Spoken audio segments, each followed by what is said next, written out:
welcome to Statisticspedia. Now today's topic it is discrete probability distribution, one of the most important topic for your syllabus and it carries maximum weightage. तो ये आपको बहुत अच्छे से prepare करना है. Now let me tell you, आपके पास formula list होनी चाहिए एंड आप एक सेपरेट डिस्क्रीट प्रोबेबिलिटी डिस्ट्रीब्यूशन पे एक लिस्ट प्रिपेयर करिए बिकॉज आपको mean, variance, MGF, CGF, moments ये सब आपको याद होने चाहिए. फॉर्मूला बेस्ड क्वेश्चंस बनते हैं as well as some calculative questions. So let's begin with the discrete probability distribution.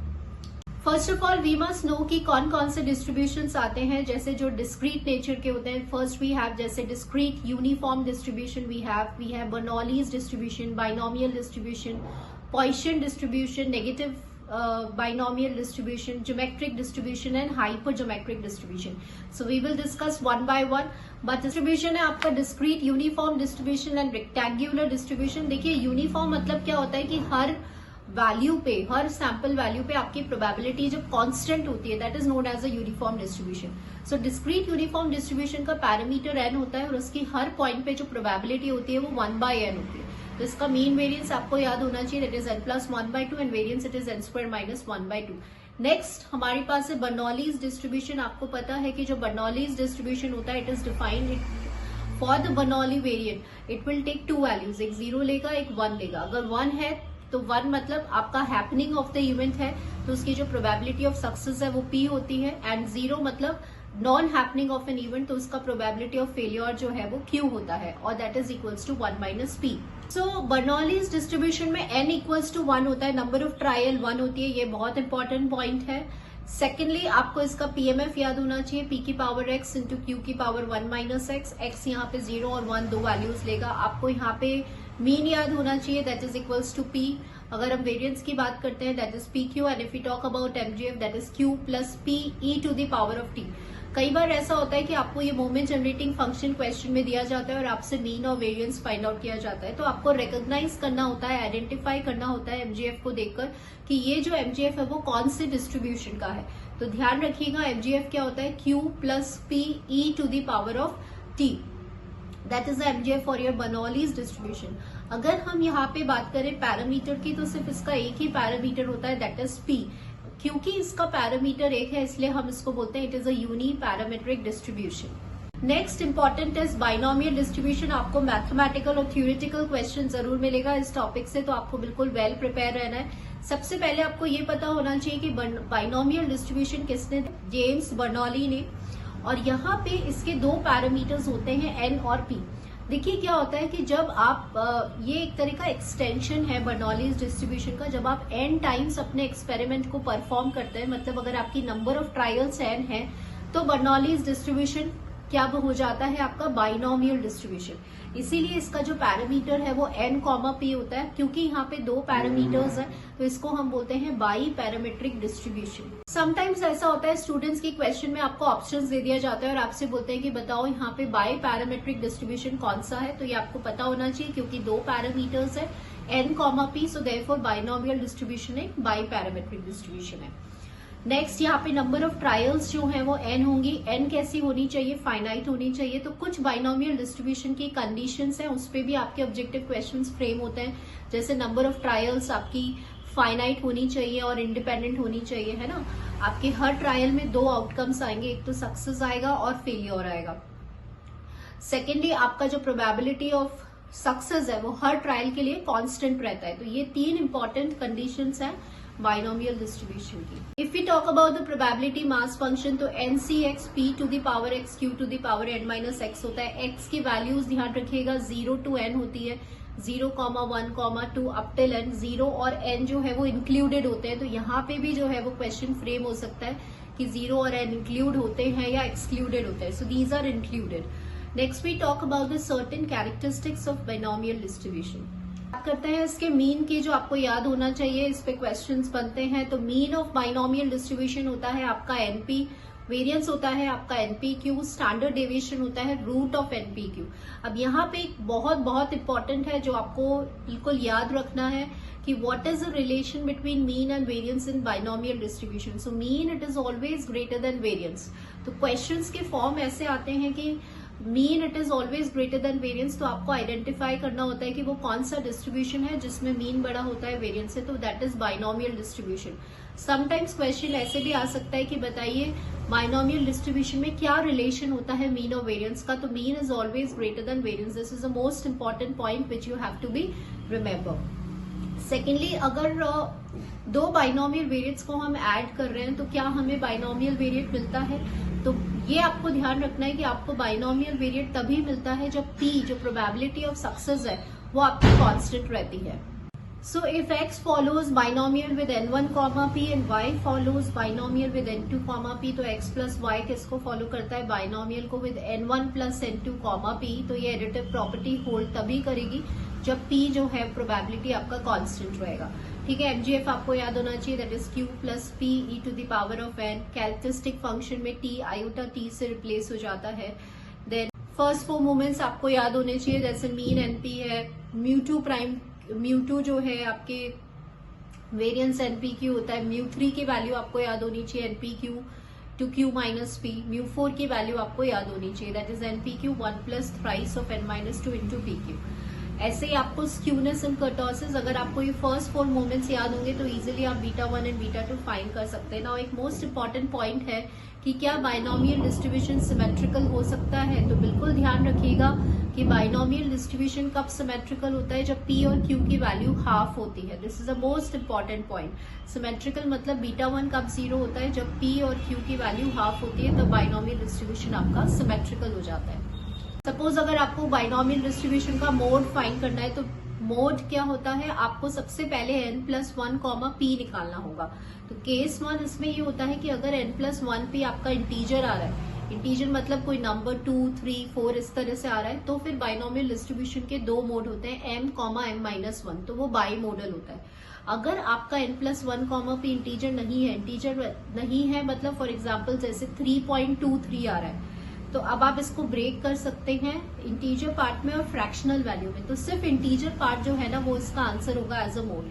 तो ध्यान रखिएगा बाइनोमियल डिस्ट्रीब्यूशन यूनिमोडल भी हो सकता है और बाई मोडल भी हो सकता है। तो यूनिमोडल तो किस केस में होगा, when it is not an integer, और बाई मोडल किस केस में होगा, when it is an integer. Let's move on to the Poisson distribution. Poisson distribution Denis Poisson ने इसको इंट्रोड्यूस किया था, ये आपको याद होना चाहिए। देखिए बाइनोमियल डिस्ट्रीब्यूशन जो है मतलब एक लिमिटिंग फॉर्म होता है आपके पॉइसन डिस्ट्रीब्यूशन का, वो समझिए कि बाइनोमियल डिस्ट्रीब्यूशन की अगर कुछ कंडीशंस जैसे कि नंबर ऑफ ट्रायल्स लार्ज हैं, n tends to infinity, p जो है वो स्मॉल है, प्रोबेबिलिटी ऑफ सक्सेस अगर स्मॉल आ गया, या np अगर लैम्डा के इक्वल आ जाता है विच इज फाइनाइट, तो ये बाइनोमियल डिस्ट्रीब्यूशन की कुछ कंडीशंस अगर फुलफिल हो रही है तो बाइनोमियल डिस्ट्रीब्यूशन किसकी तरफ टेंड करता है, पॉइसन डिस्ट्रीब्यूशन की तरफ। तो ये एक बहुत इंपॉर्टेंट पॉइंट है जो हमें याद होना चाहिए। सेकेंडली क्वेश्चन कैसे फ्रेम हो सकता है कि कौन सा डिस्ट्रीब्यूशन लिमिटिंग फॉर्म होता है पॉइसन डिस्ट्रीब्यूशन का, तो answer will B binomial distribution. Talk about it's parameter, तो आपको पता है x follows Poisson with parameter lambda, तो यहाँ पे सिर्फ एक ही पैरामीटर है इसलिए ये यूनी पैरामीट्रिक डिस्ट्रीब्यूशन है क्योंकि एक पैरामीटर है। और what is the PMF, e की power minus lambda, lambda to the power x upon x factorial. इसमें रेंज आपको याद रखनी है कि x जो है वो 0 टू इन्फिनिटी जाता है। की बात करें तो इसका एमजीएफ होता है e to the power of lambda into ET minus 1। बहुत सारे क्वेश्चन फ्रेम होते हैं, एमजीएफ दे दिया जाता है और आपसे मीन वेरियंस जो है वो पूछा जा सकता है क्वेश्चन के अंदर। यहाँ पे हम मीन और वेरियंस की बात करते हैं तो सबसे इंपॉर्टेंट प्रॉपर्टी है पॉइसन डिस्ट्रीब्यूशन की क्या होती है कि इसका जो मीन और वेरियंस है वो इसके पैरामीटर के इक्वल होता है। तो कई बार क्वेश्चन आता है कि एक ऐसा डिस्ट्रीब्यूशन बताए जिसमें मीन और वेरियंस इक्वल है, that is a Poisson distribution जिसका नेचर कैसा है, डिस्क्रीट है। सेकेंडली अगर हम एडिटिव प्रॉपर्टी की बात करते हैं तो दो पॉइसन वेरिएट्स का अगर आप सम कर रहे हैं तो again you will get a Poisson variate और इसके जो रेस्पेक्टिव पैरामीटर्स हैं वो ऐड हो जाते हैं। पॉइसन डिस्ट्रीब्यूशन को डिफाइन करती है, पहली तो प्रॉपर्टी क्या है कि मीन और वेरियंस इक्वल है, और दूसरी प्रॉपर्टी क्या है, इसके सारे क्यूमुलेंट्स जो हैं वो लैम्डा के इक्वल होते हैं। ठीक है, अगर हम μ1 प्राइम की बात करें μ2 लैम्डा होता है, μ3 इसमें लैम्डा होता है, लेकिन μ4 की बात करें तो 3 लैम्डा स्क्वायर प्लस लैम्डा। ये सारे पॉइंट्स आपको याद होने चाहिए क्योंकि आपको फर्स्ट 4 मोमेंट्स याद होने बहुत जरूरी हैं जिसकी हेल्प से आप स्क्यूनेस निकाल सकते हैं, आप कर्टोसिस निकाल सकते हैं जो यूजुअली आपके क्वेश्चंस में पूछा जाता है। अगर हम मोड की बात करें तो बिल्कुल सिमिलर केस है जो बाइनोमियल डिस्ट्रीब्यूशन का था। पॉइसन डिस्ट्रीब्यूशन यूनिमोडल भी हो सकता है और बाई मॉडल भी हो सकता है। तो कैसे हम फाइंड करते हैं, यहाँ पे भी दो केसेस है। इंटीजर है, इंटीजर मतलब कोई वैल्यू 4 आ रही है या 5 आ रही है, तो वो बाई मॉडल होगा। उसके आंसर्स दो होंगे, क्या होंगे, लैम्डा और लैम्डा -1। अगर आपका लैम्डा जो है वो इंटीजर नहीं है मतलब 5.8 अगर सपोज आ रहा है, जिसको आप ब्रेक कर पा रहे हैं इंटीजर प्लस फ्रैक्शनल वैल्यू में, तो फिर आपका आंसर सिर्फ एक होगा, दैट इज यूनिमोडल, और वो आंसर होगा आपका इंटीजर। सो ये भी क्वेश्चंस बहुत पूछे जाते हैं कि पॉइसन डिस्ट्रीब्यूशन यूनिमोडल और बाई मॉडल किस केस में होता है। Next we talk about the negative binomial distribution. इसके दो पैरामीटर्स होते हैं, R, P होता है, तो ये भी एक बाई पैरामीट्रिक डिस्ट्रीब्यूशन है। यहाँ पे आप देख रहे हैं कि R सक्सेस से पहले जो X फेलियर्स आते हैं, X failures preceding the Rth success, तो उससे हमारा जो प्रोबेबिलिटी मास फंक्शन है वो नेगेटिव बाइनोमियल डिस्ट्रीब्यूशन का बनता है। ये भी जो क्वेश्चंस की बात करें तो ट्रायल्स इंडिपेंडेंट है, probability of success her trial पे जो है वो कांस्टेंट है। इसमें ध्यान रखिएगा स्टूडेंट्स की अगर हम मीन की बात करते हैं तो आरपी होता है और वेरिएंस की बात करते हैं तो आरपीक्यू होता है। सबसे इंपॉर्टेंट प्रॉपर्टी जो आपको याद रखनी है कि नेगेटिव बाइनोमियल डिस्ट्रीब्यूशन में mean it is less than variance. तो आपको कुछ नहीं करना, आपको अगर बाइनोमियल डिस्ट्रीब्यूशन का रिलेशन पता है, mean is greater than variance, उसका जस्ट उल्टा जो है मीन लेस देन वेरिएंस, वो नेगेटिव बाइनोमियल डिस्ट्रीब्यूशन में होल्ड करता है। If we talk about the MGF, तो यहां से भी क्वेश्चन बनता है, that is Q minus PET to the power of -r। ये एमजीएफ होता है आपके नेगेटिव बाइनोमियल डिस्ट्रीब्यूशन का। Next we talk about the geometric distribution. Geometric distribution का सिर्फ एक ही पैरामीटर होता है, वो होता है आपका पी। यूनी पैरामीट्रिक डिस्ट्रीब्यूशन है और यहाँ पे इसकी डेफिनेशन अगर हम देखते हैं तो x failures preceding the first success, मतलब आपको पहली सक्सेस से पहले कितनी बार फेलियर्स मिले हैं, एक्स टाइम्स। तो इसका पीएमएफ होता है Q to the power of X multiplied by P होता है। अब यहाँ पे एक पर्टिकुलर केस है जो आपको याद रखना है कि नेगेटिव बाइनोमियल डिस्ट्रीब्यूशन में आपका पैरामीटर क्या होता है, R, P। अगर R की वैल्यू 1 है तो ये डिस्ट्रीब्यूशन रिड्यूस हो जाता है ज्योमेट्रिक डिस्ट्रीब्यूशन पे। This is a most important point कि negative binomial distribution tends towards the geometric distribution किस केस में, when R is equals to 1। First property इसकी जो सबसे इंपॉर्टेंट प्रॉपर्टी है, जो बेसिक मतलब इट इज इंपॉर्टेंट प्रॉपर्टी कि ज्योमेट्रिक डिस्ट्रीब्यूशन में मेमोरी लेस प्रॉपर्टी या लैक ऑफ मेमोरी प्रॉपर्टी को फॉलो करता है। तो कई बार ऐसा आता है कि कोई ऐसा डिस्क्रीट डिस्ट्रीब्यूशन बताइए जो मेमोरी लेस प्रॉपर्टी को फॉलो कर रहा है या लैक ऑफ मेमोरी वाली प्रॉपर्टी को फॉलो कर रहा है, that is your geometric distribution.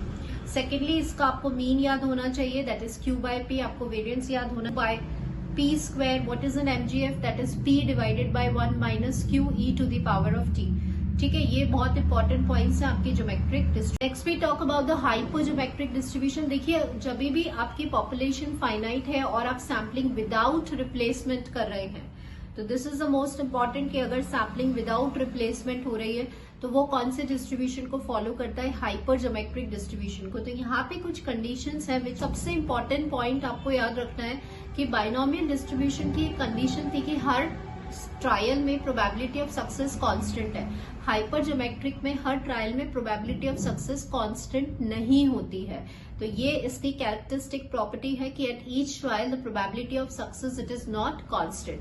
Sometimes आपसे क्वेश्चंस पूछ लिया जाता है कि बताइए कि हाइपरज्योमेट्रिक डिस्ट्रीब्यूशन किन कंडीशंस पे टेंड करता है बाइनोमियल डिस्ट्रीब्यूशन की तरफ। तो अगर आपकी एन जो है वो इनफाइनाइट है, मतलब नंबर ऑफ ट्रायल्स अगर इनफाइनाइट है और एम डिवाइडेड बाय एन अगर प्रोबेबिलिटी ऑफ सक्सेस की तरफ टेंड कर रहा है, तो ये दो कंडीशंस पे हाइपरज्योमेट्रिक जो है वो बाइनोमियल की तरफ टेंड करता है।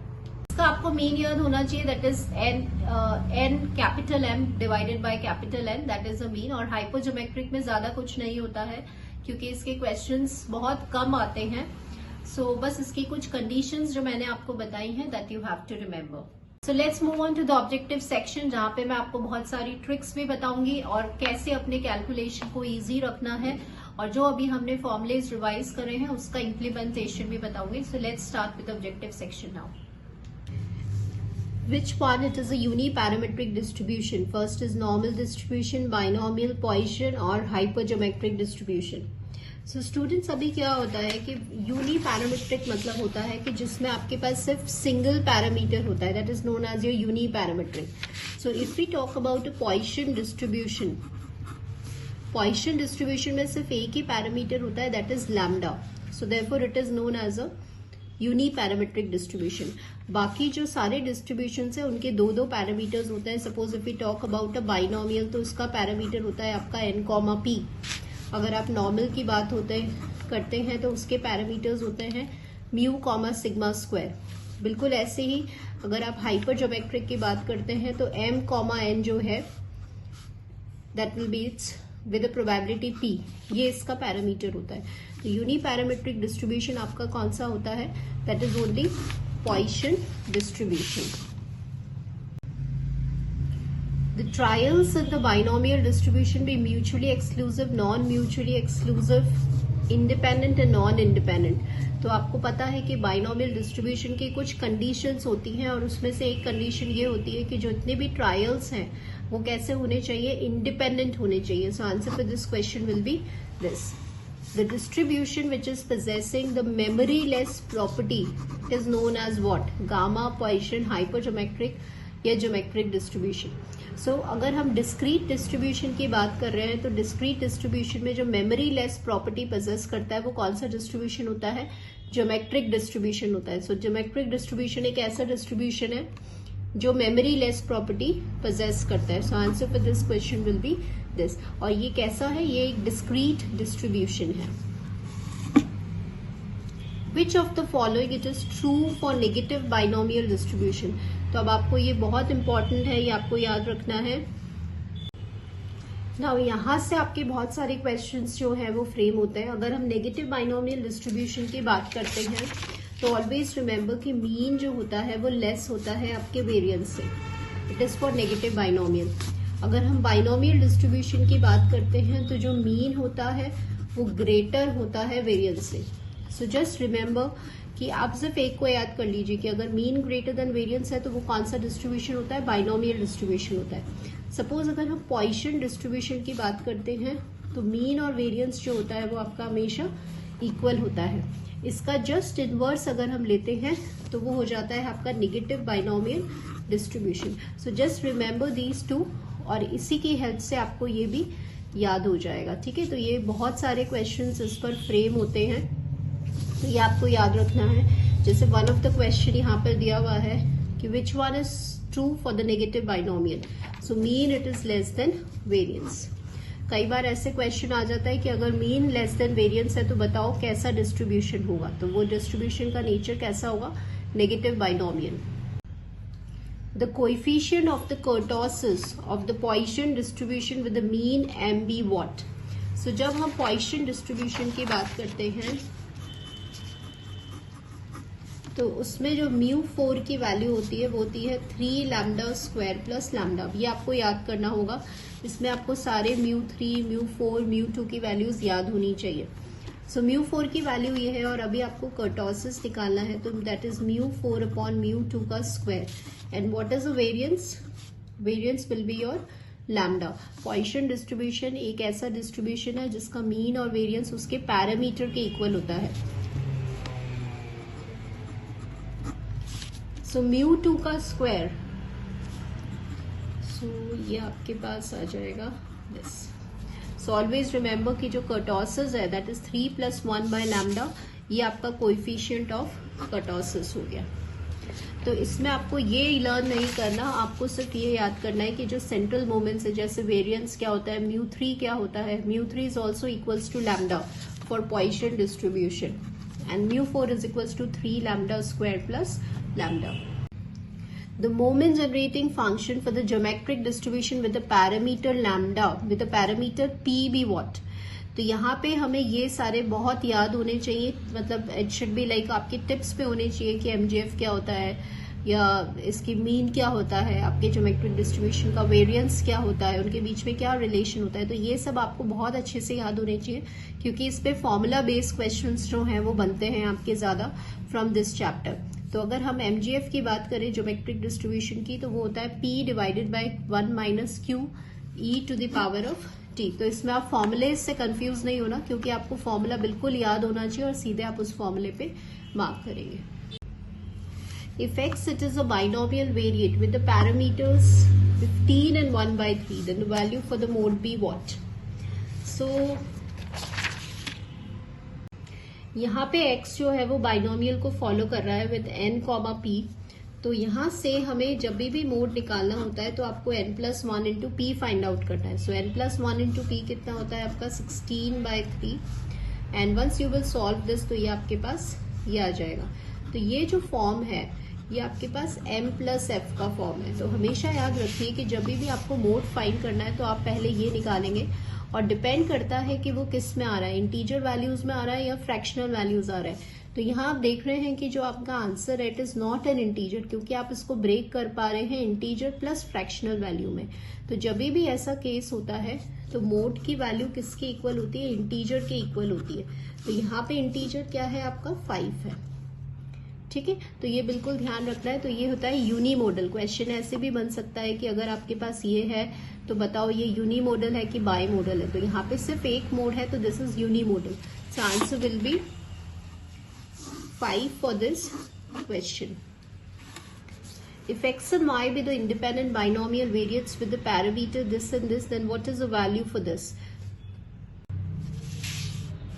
So question में अभी आपको ये गिवन है और आपको यहाँ पे x+y निकालना है. ये जो वेरिएबल्स हैं वो इंडिपेंडेंट है. तो आपको पता है कि जब दो इंडिपेंडेंट बाइनोमियल वेरिएट्स हैं तो आप उसमें एडिटिव प्रॉपर्टी फॉलो कर सकते हैं. मतलब अगर आप उनको ऐड करेंगे तो वो भी आपके बाइनोमियल लॉ को फॉलो करेगा. तो आपकी जो p है वो सेम है. तो यहाँ पे जब ऐड करोगे तो ये आ जाएगा आपका 10,5 आ गया. अब आपसे पूछ रहे हैं कि यहाँ से आपको ग्रेटर देन बताना है. तो देखिए आपका बाइनोमियल का जो रेंज है वो फिर 1 से लेकर कहाँ तक जाएगा, 10 तक जाएगा, क्योंकि नंबर ऑफ ट्रायल्स आपके पास 10 है. तो x+y अगर ग्रेटर देन इक्वल्स टू 1 है तो सबसे पहले हम इसको इस तरह से एक्सप्रेस करेंगे. तो ये आपके कैलकुलेशन को ईजी बनाएगा. और लेस देन 1 में सिर्फ एक ही वैल्यू लेगा और वो होता है आपका 0. अब आपको पता है कि NCx p की पावर x इंटू क्यू की पावर n-x है. तो जब आपका x 0 होगा तो NC 0 p की पावर 0 इंटू क्यू की पावर n हो गया. तो ये तो 1 हो जाएंगे. तो ये हो गया 1 minus Q to the power of n. तो आप देख रहे हैं क्वेश्चन के अंदर कि q आपका हो जाएगा हाफ और n आपका हो जाएगा 10. तो जब आप इसको सॉल्व करेंगे तो ये जो आंसर है वो आपका ये आएगा. Answer for this question will be this. If x it is a Poisson variate such that आपको ये गिवन है, देन आपको ये वाली प्रोबेबिलिटी निकालनी है. तो यहाँ पे x जो है वो पॉइसन वेरिएबल आपको गिवन है और एक कंडीशन दिया हुआ है कि वो कंडीशन क्या है, that x is equals to 1.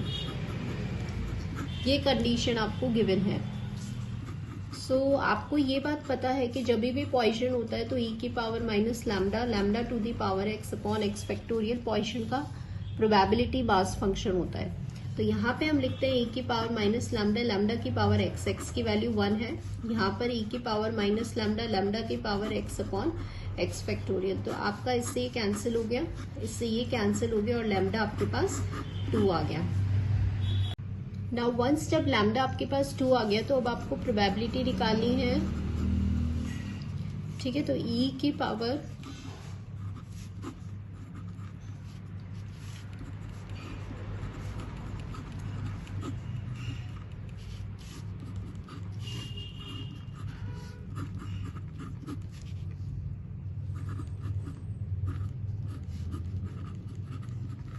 So the answer for this question will be 2/3 into e की पावर माइनस 2. तो ये आपके पास. नेक्स्ट क्वेश्चन देखिए, डाइट इज थ्रोन 6 टाइम्स. तो यहाँ पे नंबर ऑफ टाइम्स जो है वो फाइनाइट है. तो probability of obtaining the odd number at least 5 times be what. So यहाँ पे हमें क्या करना है बेसिकली कि आपको जो नंबर ऑफ ट्रायल्स है वो आपको 6 गिवन है. ऑड नंबर, तो जब भी डाई होता है तो आपको पता है कि वी हैव 6. तो यहाँ पे ऑड कितना आ रहा है, 3 नंबर्स आ रहे हैं 1, 3, 5. तो आपको प्रोबेबिलिटी ऑफ सक्सेस जब निकालनी है तो ये हो जाएगी half, and what will be the value for Q, ये भी आपका हाफ हो जाएगा। अब क्वेश्चन में आपसे बोला जा रहा है कि आपको प्रोबेबिलिटी निकालनी है फॉर ऑब्टेनिंग एक्स। एक्स आपका क्या है, एक रैंडम वेरिएबल है जो आपके ऑड नंबर को रिप्रेजेंट कर रहा है। सो एक्स शुड बी व्हाट,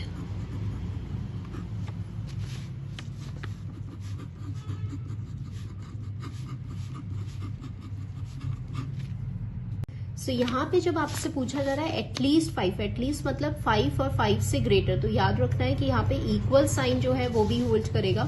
तो जब भी आपके पास probability of success and failure आ रहा है, सो ये हो जाएगा NCX p की पावर x इंटू क्यू की पावर n माइनस एक्स। तो जब आप यहाँ n रखेंगे p की पावर प्लस NCX p की पावर x q की पावर n माइनस एक्स, तो 6 ही 5 6 होता है, और ये आपका हो गया half to the power of 6 हो गया, प्लस ये 1 होता है, प्लस ये 1 होता है, half to the power of 6 हो गया। तो जब आप इसको सॉल्व करेंगे तो ये आएगा आपका 64। सो आंसर विल बी दिस। तो हमेशा ध्यान रखिएगा कि किस तरह से, अब जैसे ऑड नंबर्स है, इवन नंबर्स है, तो भी इसका आंसर सेम ही आने वाला है, क्योंकि जो प्रोबेबिलिटी 3 ही आपके पास इवन नंबर्स है, तो सारा कैलकुलेशन बिल्कुल सेम जाएगा। So therefore answer will be 7/64. The negative binomial distribution for r is equals to 1 reduces to what? Now this is a very good question, मैं इसको मार्क कर रही हूँ, ये आपको याद होना चाहिए कि नेगेटिव बाइनोमियल डिस्ट्रीब्यूशन के जो पैरामीटर्स है वो r और p होता है। अगर r 1 होता है तो ये जो डिस्ट्रीब्यूशन है वो किसकी तरफ टेंड करता है, ज्योमेट्रिक डिस्ट्रीब्यूशन की तरफ।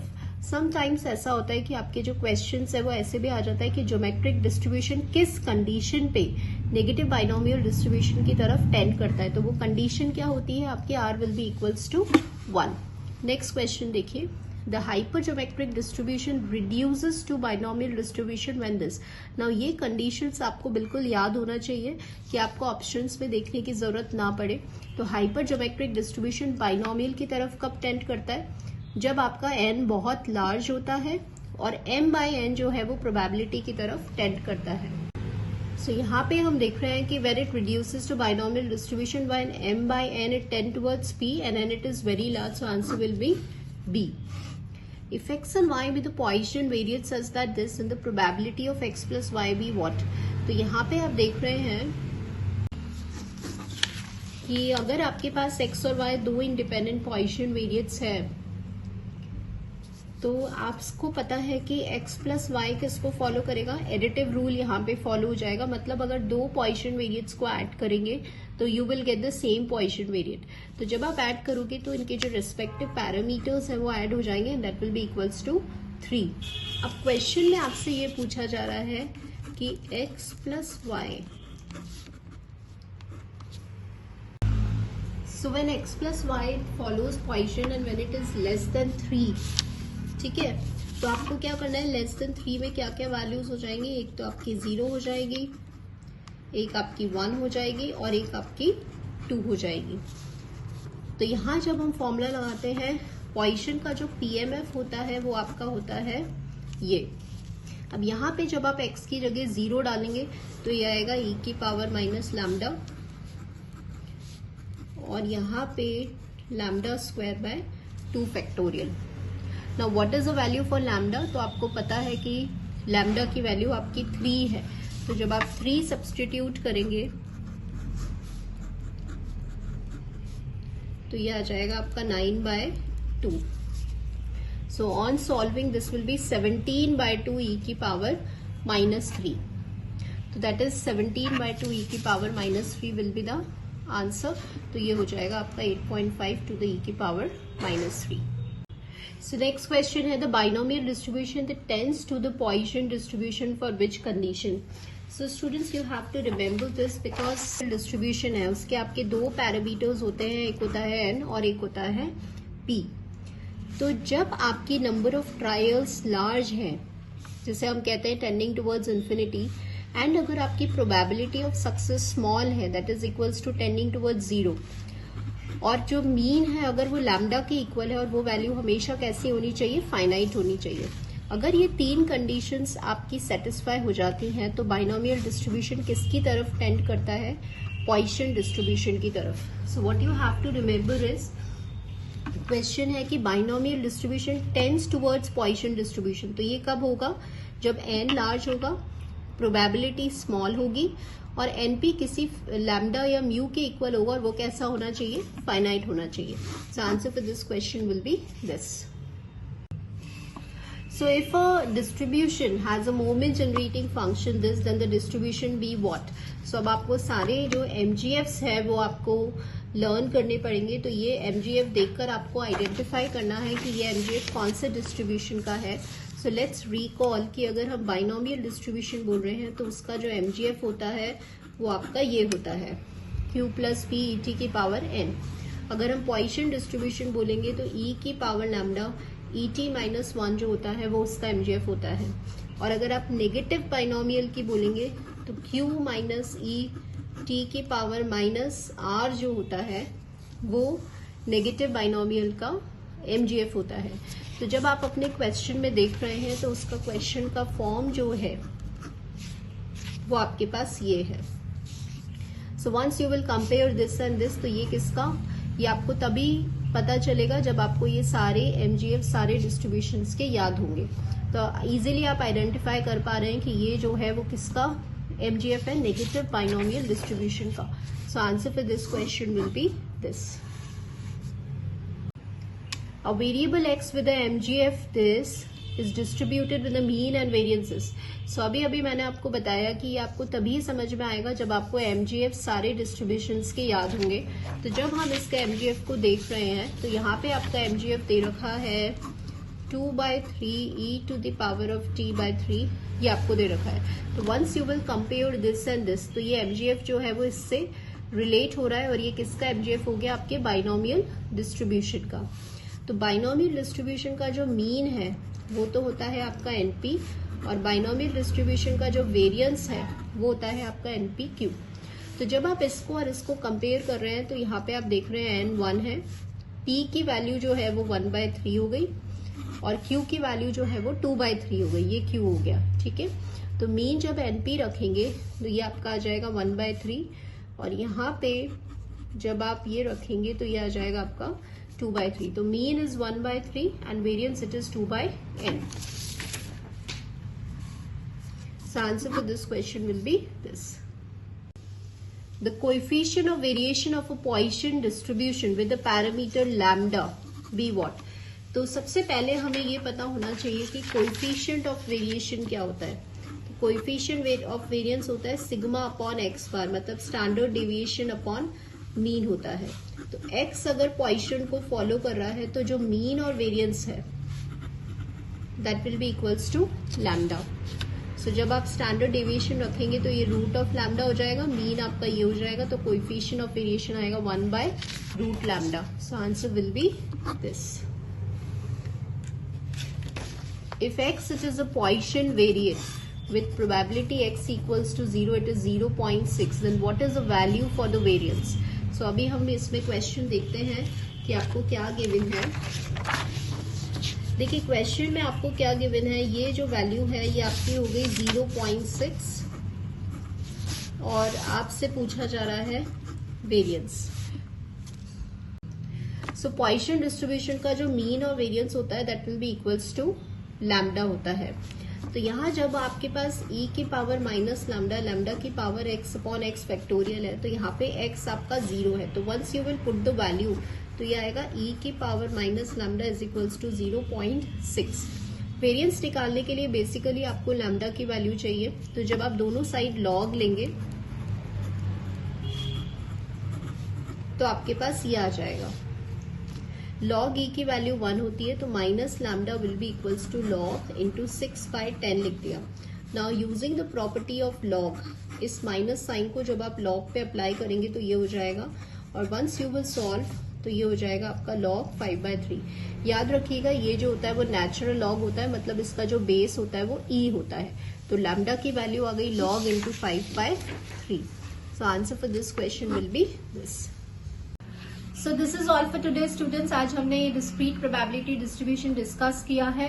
नाउ बिल्कुल डिफरेंट अगर क्वेश्चंस आपको सॉल्व करने हैं आपके एग्जाम लेवल के पैटर्न के according, so you can practice more questions related to discrete probability distribution. आप मेरे इस वाले वीडियो पे जाके विजिट करिए, आपको बहुत सारे क्वेश्चंस मिलेंगे और कुछ शॉर्ट ट्रिक्स भी आपको मिलेंगी जो आपको हेल्प करेगी to revise and to practise more and more questions related to this same topic. So please do visit to this video and stay connected to the channel. Subscribe करते रहिए and please don't skip the video students. It's a request to all of my students कि we keep practising more and more और अपनी preparation को थोड़ा strong बनाए। Don't waste your time and बस अपनी फुल स्ट्रैटेजी के साथ जो है अपनी प्रिपरेशन बनाए रखें अलॉन्ग विद अ रिविजन, जो बहुत इंपॉर्टेंट है। So stay connected to the channel students and thank you all for watching this video.